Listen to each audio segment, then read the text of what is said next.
आसतु एही nature of drug को एक सुंदर कहानी भाव में बुझा चेष्टा करवा जो एक गाँव मुखिया मनीष शरीर को उपस्थापन कर गाँव अन्य लोक मैंने औषध को उपस्थापन करेंगे। गाँव ना औषध गाँ रही गाँव में पुरुषों ना ऑर्गेनिक ड्रग और महिला ना इनऑर्गेनिक ड्रग रूप विवेचित करा जाए। एक सुंदर गाँ थिला जार ना थिला औषध गाँ। से गाँव में बहुत परिवार बसवास करते जमीक प्रिवेंटिव परिवार, सिम्पटोमेटिक परिवार, डायग्नोस्टिक परिवार, क्यूरेटिव परिवार और हेल्थ मेंटेनेंस परिवार। दिने गाँव मुखिया जहाँ को आम मनुष्य शरीर रूप विभजित करुचु बहुत असुस्थ हो पड़े देखी गाँव विभिन्न औषध बंधु मैंने साहाय्य करने को आगे आसिले। प्रथमे प्रिवेंटिव परिवार सुरक्षा औषध बंधु आसिले। से मुखिया को कहले मुखिया आपण को रोग रक्षा करी जेपरिक टीका वैक्सीन आमको रोग रक्षा करे आपन को रोग बचाई रखी जेपरिक आप रोगग्रस्त न हेबे। तापर आसिले सिम्पटोमेटिक परिवार तरफ आश्वासना औषध बंधु।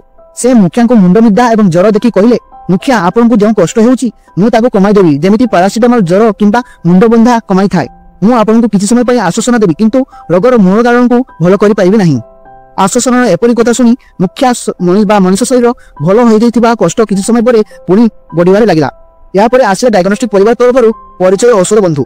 से कहले मुखिया आपन को क्यों रोग होती जानवर साहाय्य करी जेपरिक किसी रंग किंबा केमिकल सब्सटेंस रोग निर्णय व्यवहृत हुए मुझे आपन शरीर में रोग को चिन्हट कर साहाय्य करी। यापर आसिले क्यूरेटिव परिवार सबुठ गुरुत्वपूर्ण आरोग्य औषध बंधु। से मुखिया को कहले मुखिया मुझे संपूर्ण भाव सुस्थ करी जमी आंटीबायोटिक बैक्टेरिया संक्रमण भल करे रोगर मूल कारण को नष्ट करी आपन को पूर्वपरि सुस्थ करदेवी। शेष में आसिले हेल्थ मेंटेनेंस परिवार सुस्थता औषध बंधु। से कहले मुखिया महाशय आरोग्य औषध बंधु आपन को भल कर किंतु मु आपन को सब सुस्थ रखा साहाय्य करी जमीक विटामिन और मिनरल्स आम शरीर को सुस्थ रखे आपन को दीर्घ समय पर्यंत सुस्थ जीवन बंचाई साहाय्य करी।